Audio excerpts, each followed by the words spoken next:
Pemirsa,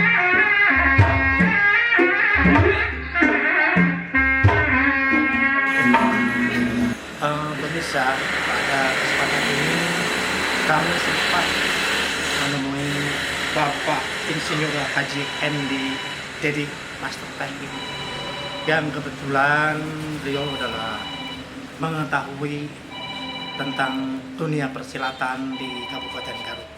Untuk itu, marilah kita berbincang-bincang sebentar dengan Bapak Haji Hendy.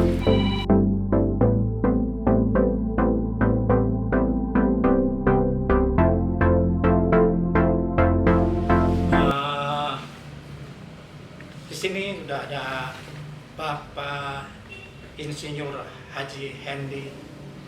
Kemudian di sebelah kirinya ada Bapak Kus Kusnadi.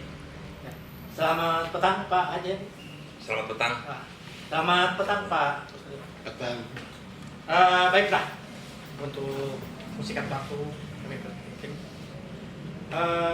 bagaimana Pak pola pembelajaran atau latihan zaman Bapak berguru silat dengan sekarang bagaimana Pak?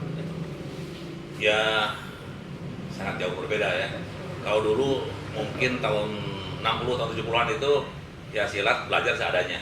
Ya. Jadi ya istilahnya di kebun awi atau di apa gitu ya. Jadi tanpa ada pemanasan, tanpa ada olahraga dulu langsung mekan jurus. Ya jadi yang saya alami juga ya begitu. Kita pernah di beberapa tempat belajar ya di tempat gituan lah. Jadi nggak pakai matras, yang pakai apa? Jadi di apa namanya di tanah gitu ya, di tanah dan belajar seadanya memang begitu. Ya tetapi karena semangat tinggi itu mungkin yang membedakan dengan yang sekarang itu. Tanpa ada lampu, kadang-kadang pakai cempor, ya tanpa ada apa namanya opium atau apa, tapi tetap berjalan karena kita semangat tinggi kita coba dulu ya.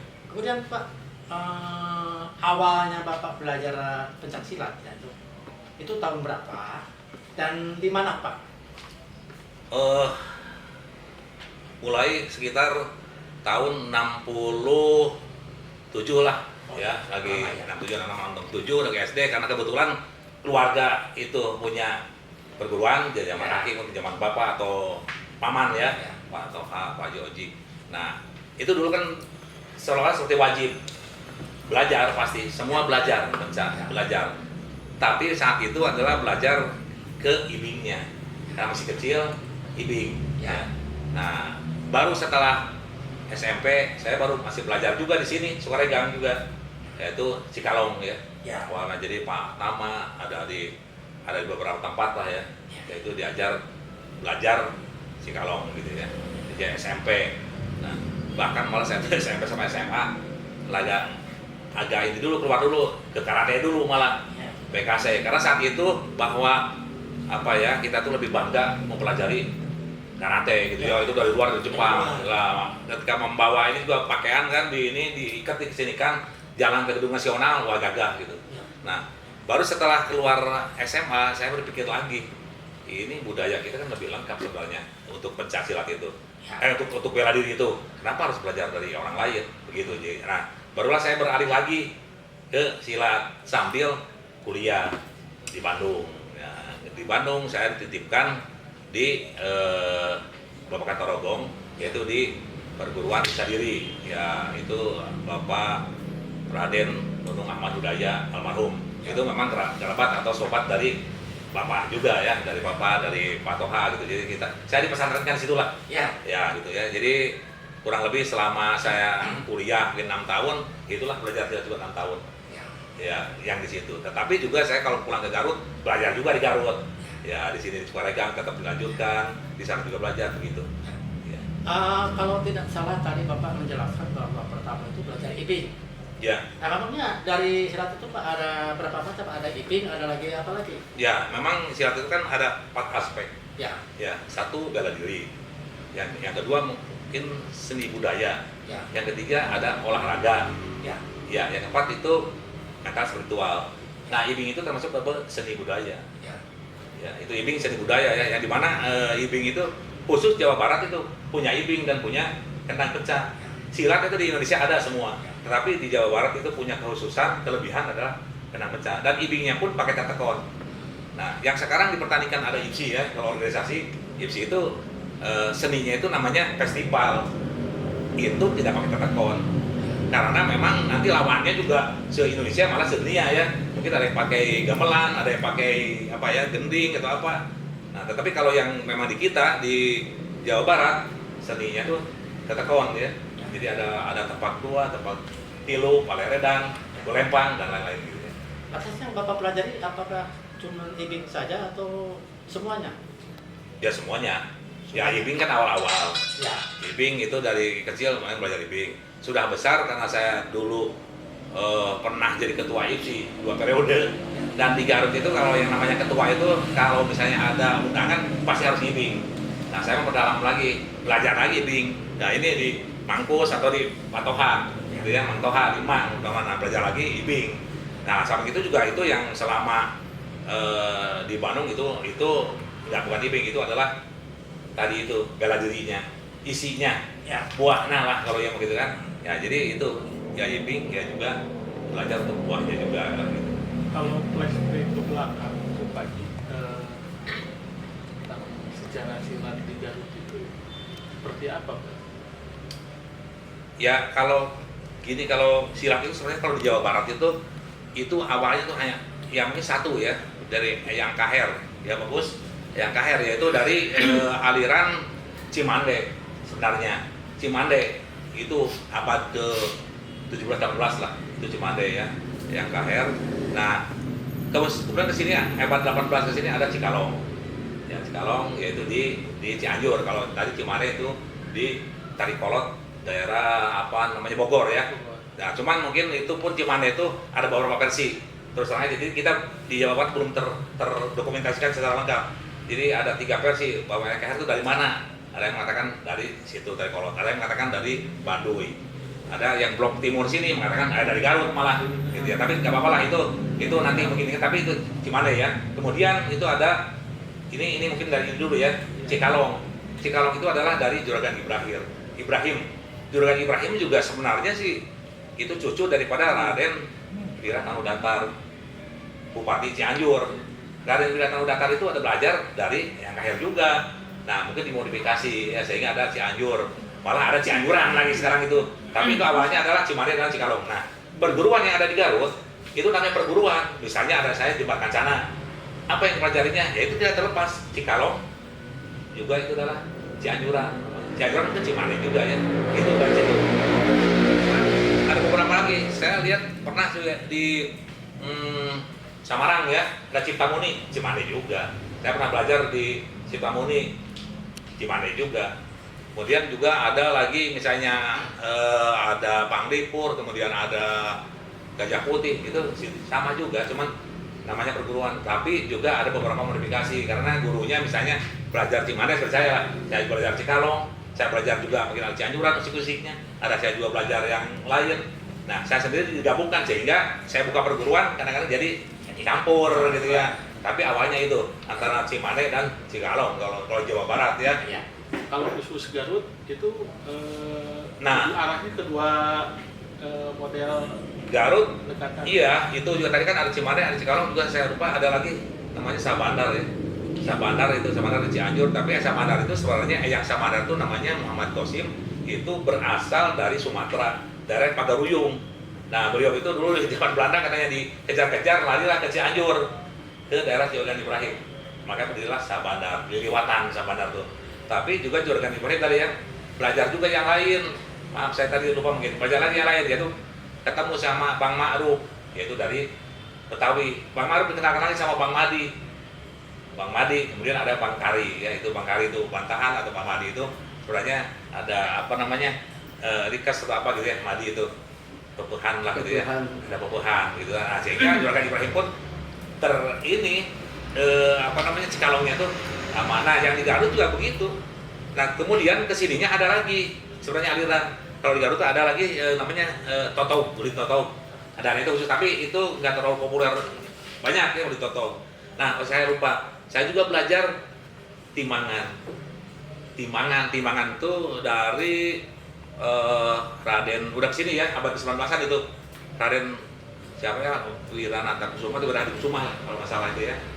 Nah itu timbangan yang filosofinya itu kontradiksi dengan Cikalong ataupun Cimande. Jadi harus, kalau di Cina itu Tai Chi ya, Tai Chi atau di Shaolin ya, Tai Chi yang halus, yang lemas-lemas gitu ya. Tapi itu sebenarnya bukan halus ya, tapi dia juga keras. Tapi kapan itu dia mau kerasnya?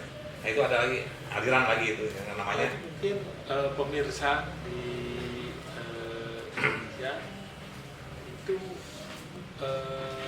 masih awam. Ya. Apa perbedaan antara aliran Cimande, Cikalong dan yang lainnya? Kekhasan masing-masing. Ya, apa? ya kalau Cimande itu relatif agak keras. Jadi kalau misalnya seperti ini ya, kalau nendang juga pakai tangan gitu, keras diaduk. Makanya saya dulu belajar juga, ini harus dikuat pakai apa? Pakai papagan warung misalnya, atau pakai kelor, atau pakai tebu. Memang harus kuat. Sehingga ini tuh kuat. Nah kalau misalnya ngelawan takisan tuh kuat. Jadi menggunakan kebanyakan pakai tenaga gitu ya. Itu Cimande khasnya itu. Nah selain itu juga memang ada ininya, mungkin ada liliwatannya, ada apanya, ada juga ya. Tapi umumnya tuh keras gitu. Cikalong pun hampir sama, tapi relatif ini agak keras juga. Tapi agak di bawah juga mainnya Cikalong. Ya ada di apa di keset, di apa gitu. Itu Cikalong juga. Tetapi kalau yang Timbangan itu relatif apa ya? Tidak boleh justru. Kita itu jadi menghindari organ tubuh kita itu kebal. Misalnya push up, gitu kan nggak boleh. Karena apa? Kita menggunakan saraf, menggunakan rasa. Nah, gitu rasa. Jadi kalau ibaratnya jangankan dipegang, sebelum dipegang pun udah kerasa gitu. Harus begitu. Nah, itu untuk musik kan begitu memang ya. Jadi apa ya, kalau dengan ini mah merengge bisa lah gitu. Pakai meremnya teguh ningali asal tenang kan dia udah jalan pasti kemana karena pakai perasaan, pakai rasa. Nah itu yang saya ajari itu kalau timbangan itu begitu. Jadi kebalikan dari Cimande tadi. Jadi otokarate apalagi ya, nggak boleh ada organ tubuh yang kebal atau keras. Jadi harus ya apa adanya aja. Dan lemes, makan saya nggak dianjurkan juga harus misalnya fitness atau apa, nggak boleh. Rigid nantinya, rigid itu apa ya? Jadi kaku. Jadi harus ini, kita harus lemes gitu. Badan ataupun harus lemes. Boleh kekuatan dengan apa? Dengan jurus sebenarnya udah kuat. Dengan jurus itu udah terbentuk otot jadi kuat ya. Kalau saya dulu mungkin gitu ya, udah jadi kuat memang. Nggak usah lah pakai besi, pakai itu udah kuat. Atau pakai push up, itu udah cukup. Tapi setelah itu harus pemanasan ataupun harus dengan apa ya diganjur lagi supaya tidak rigid tadi itu. Itulah mungkin bedanya kalau dengan apa namanya yang dipelajari di apa tadi Cimande atau Cikalong atau dengan timbangan. Itulah timbangan itu udah. Bahkan ada yang mengatakan bahwa timbangan itu kalau tadi Cimande dengan Cikalong itu kebanyakan gini ibaratkannya, mungkin kalau tentara itu pasukan ini yang berat. Tapi kalau timbangan itu memang untuk apa yang biasa di kantoran. Jadi zaman dulu mah Raden administrasi ya. Raden yang megang pulpen nih itu, karena memang belajar juga tidak ngadu tenaga. Nah itu cocok untuk perempuan sebenarnya. Jadi kalau misalnya dipegang itu buka kan bisa pakai tenaga, bisa pakai otot, bisa pakai sendi, bisa pakai kalau itu tenaga dalaman juga bisa. Jadi nggak usah pakai tenaga gitu. Jangan dilawan. Jadi kalau dijual kita beli ya kita jual gitu. Jadi dengan tanpa diadu gitu. Tanpa diadu aja sama sekali, nggak usah diadu. Bukan berarti tidak keras ya. Keras, dia pasti keras. Mukul keras, tapi dia, nah ini bedanya. Mungkin pasangnya juga kalau Cimande Cikalong pasti pasang harus keras memang dan harus. Tapi kalau timbangan biasa aja, lemes aja. Dia akan keras kalau kena ini gitu. Mukul kalau kena objek baru, atau megang dia ada objeknya. Kalau kita biasa aja. Itu kaitan dengan pola pernapasan atau tenaga dalam, tidak itu kalau timbangan. Itu sebenarnya mengolah ini aja, mengolah tenaga. Kalau saya ya biasa, jurus biasa aja, fisik. Saya belajar ada olah perabot lain lagi gitu ya, ada lagi juga. Tapi kalau ini hanya untuk fisik aja, fisik, belajar fisik. Tapi ada juga mungkin nanti yang ditambahin ya gitu tadi, olah mungkin dengan pernapasan atau ilmu lain lagi yang dikatakan tenaga dalam lah gitu katakan gitu ya. Tapi yang itu sebenarnya sih kalau guru saya bilang tuh ya ini gak pakai capek, gak apa-apa, belajar aja. Jurus tuh apa sih? Jurus tuh sebenarnya apa ya? Senam lah anggapnya, membiasakan supaya apa? Supaya kita refleks. Gitu aja, supaya refleks. Jadi jurus mah nggak usah kita bawa bacaan, ingat bacaan pakai naonnya, nggak usah. Udah nyanyi, udah itu karena kita udah tanding, udah berlatih, jadi udah biasa. Kalau ini dipegang pasti akan gini, pasti akan newak gitu. Kalau dorong pasti akan dia kan akan ngebuang gitu kan, karena udah biasa. Kalau ada pukulan misalnya lagi, karena udah biasa, langsung yang itu gitu. Memang harus kebiasaan. Jadi itu jurus apa? Jurus itu satu untuk menguatkan otot, membiasakan. Kedua untuk membiasakan. Karena kalau kita mukul tanpa belajar jurus, ya hampa nanti. Atau kita dari kesan tanpa ada jurus, hampa juga. Tapi kalau misalnya kita udah belajar jurusnya, mukulnya pun atau ngarojoknya jadi gitu kan. Kalau nangkap pun pasti jadi karena udah ada jurusnya gitu aja. Kemudian ini Pak Haji ya, filosofi yang bisa diaplikasikan dalam kehidupan ya dari silat itu kehidupan sekarang itu seperti apa kira-kira aplikasinya? Ya yang pertama itu silat itu kan saya bagus ya untuk anak-anak juga. Yang pertama itu menanamkan percaya diri satu ya, jadi kita itu nggak takut, tapi kita juga tidak meremehkan orang gitu, karena menganggap orang juga sama belajar ya, walaupun kecil. Jadi kita undang-undang yang kecil enggak, tapi kita tidak takut juga ke yang gede atau siapapun juga ajarkan itu satu ya. Jadi kepercayaan diri kemanapun juga kita percaya diri pasti itu yang kesilat itu. Jadi percaya diri itu pasti yang utama, karena kemudian juga ada mental spiritual itu sebenarnya tata krama atau apa juga membuat orang tuh jadi lebih sopan, atau anak-anak tuh santun gitu ya. Ya nggak kan belajar itu diajarkan sama guru bukan untuk belajar berkelahi, jadi malah lebih santun. Tapi kalau sebulan 2 bulan pertama pingin nyobain agak nggak jago, tapi udah kesininya malah kita lain, ilmu kita tuh masih jauh gitu ya, jauh. Jadi ya santun gitu. Jadi kemudian yang ini yang saya pribadi ada filosofi Pancasila saya udah terapkan, saya udah pakai untuk kecerdasan anak atau pelajar. Itu udah saya buktikan dan sudah dibuktikan sama anak saya.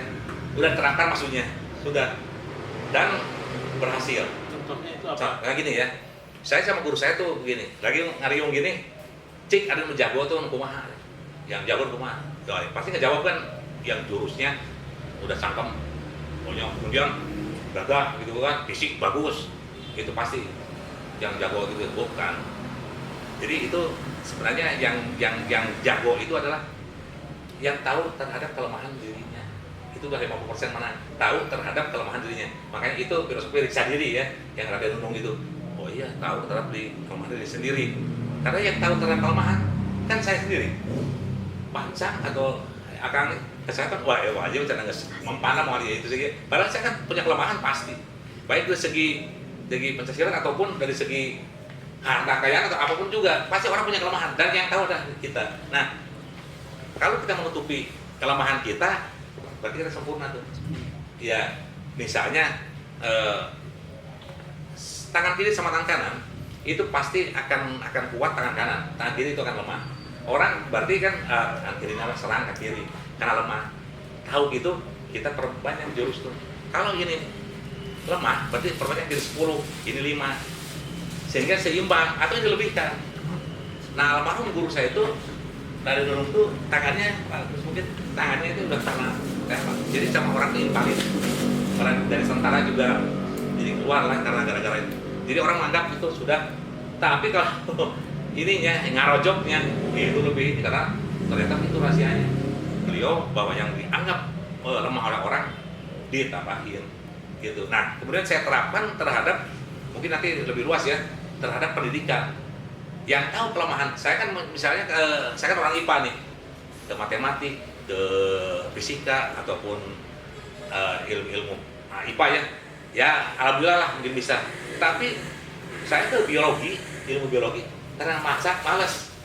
Jadi bukan bodoh, malas. Nah, nilainya pasti saya 6 paling tinggi atau 5 karena malas. Nah, karena saya tahu kelemahan saya itu di situ dibaca, kemudian saya ulang bacanya nggak sekali, 2 atau 3 kali, 8 tuh nilai itu. Ya, nah itu yang tahu kan saya kan. Nah, saya terus yang teman-teman gitu, oh dia jadi ini kok jadi 8, kumaha carana. Nah, itu saya nutupin gitu.